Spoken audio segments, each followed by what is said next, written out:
Assalamualaikum warahmatullahi wabarakatuh. Halo teman-teman semua, perkenalkan nama saya Indah Lestari dengan NIM 17016222016 dari Prodi Pendidikan Ekonomi.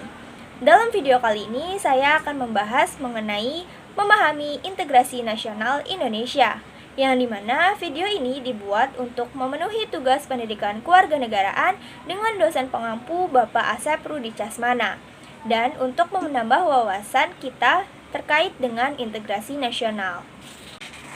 Langsung aja kita simak pembahasan berikut ini. Yang pertama, apa sih integrasi nasional?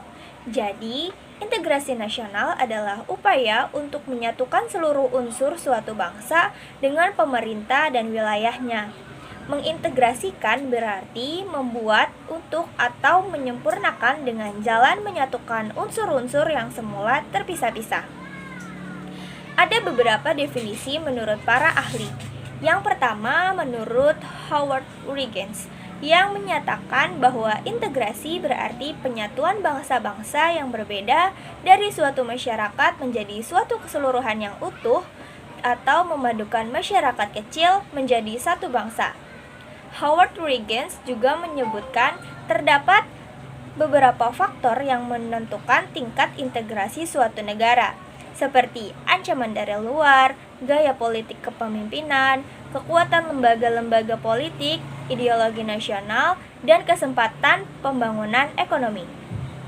Yang kedua, menurut Myron Wiener, terdapat 5 definisi mengenai integrasi. Salah satunya, dia menyatakan bahwa integrasi menunjuk pada masalah menghubungkan antara pemerintah dengan yang diperintah, mendekatkan perbedaan-perbedaan mengenai aspirasi dan nilai pada kelompok elit dan massa. Myron Wiener membedakan 5 tipe integrasi, yaitu integrasi nasional, integrasi wilayah, integrasi nilai, integrasi elit massa, dan integrasi tingkah laku. Yang ketiga ada menurut Sunyoto Usman. Beliau menyatakan bahwa suatu kelompok masyarakat dapat terintegrasi apabila masyarakat dapat menemukan dan menyepakati nilai-nilai fundamental yang dapat dijadikan rujukan bersama. Selanjutnya ada pentingnya integrasi nasional. Memiliki masyarakat yang terintegrasi dengan baik adalah salah satu harapan bagi setiap negara. Mengapa demikian? Karena integrasi masyarakat adalah kondisi yang sangat diperlukan bagi negara untuk membangun kejayaan nasional demi mencapai tujuan yang diharapkan. Indonesia merupakan negara yang multikulturalisme, yang artinya memiliki banyak perbedaan dalam masyarakat, seperti perbedaan suku, perbedaan agama, perbedaan ras, budaya, dan kepentingan, yang dimana perbedaan tersebut mengandung potensi konflik. Jika masyarakat tidak dapat menghormati dan menghargai adanya perbedaan, tentu saja suatu negara akan terus diwarnai dengan konflik yang terjadi di lingkungan masyarakat.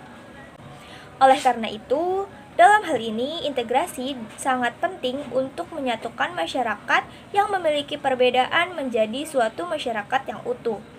Jika suatu negara gagal dalam mewujudkan integrasi, maka negara tersebut juga akan mengalami kegagalan untuk membangun kejayaan nasional, bahkan dapat mengancam kelangsungan hidup bangsa dan negara yang bersangkutan. Selanjutnya ada salah satu contoh konflik yang terjadi di Indonesia yang disebabkan oleh isu SARA, yaitu tragedi Sampit. Indonesia sampai saat ini masih sering terjadi konflik di lingkungan masyarakat yang berkaitan dengan SARA atau suku, agama, ras, dan antar golongan. Salah satunya adalah konflik Sampit yang terjadi pada tahun 2001, yang dimana konflik ini adalah konflik antara suku Dayak dan suku Madura. Lalu apa sih penyebab terjadinya konflik tersebut? Pada awalnya, suku Madura dan suku Dayak hidup selayaknya masyarakat pada umumnya. Namun, seiring perkembangan zaman, masyarakat Madura terus mengalami pertumbuhan yang pesat, sampai akhirnya mencapai 21% populasi di Kalimantan Tengah.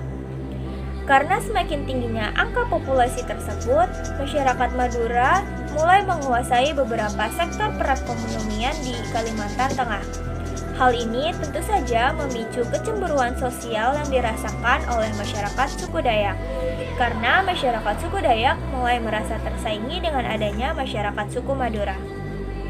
Selain itu, konflik ini juga terjadi akibat adanya kesalahpahaman karena perbedaan nilai dan kebiasaan antara kedua belah pihak. Yang dimana masyarakat suku Dayak menganggap bahwa masyarakat suku Madura adalah orang yang kasar karena sering membawa celurit atau benda tajam lainnya ketika sedang beraktivitas. Akibatnya, permasalahan ini semakin meluas hingga menjadi perselisihan antar etnis yang puncak dari konflik ini terjadi pada Februari 2001. Oleh karena itu, dalam hal ini, integrasi nasional sangat penting untuk dibangun di tengah kehidupan masyarakat bernegara. Karena integrasi inilah yang menyatukan perbedaan-perbedaan yang ada di dalam masyarakat. Tanpa adanya integrasi, maka suatu negara akan sulit untuk terhindar dari berbagai konflik. Kita juga harus memiliki sikap saling menghormati dan menghargai antar sesama, dan jangan menganggap suatu perbedaan adalah sebagai suatu alasan untuk berkonflik. Namun, jadikan perbedaan sebagai kekuatan untuk memajukan suatu bangsa, dan anggaplah perbedaan tersebut sebagai bagian dari kekayaan atau aset nasional.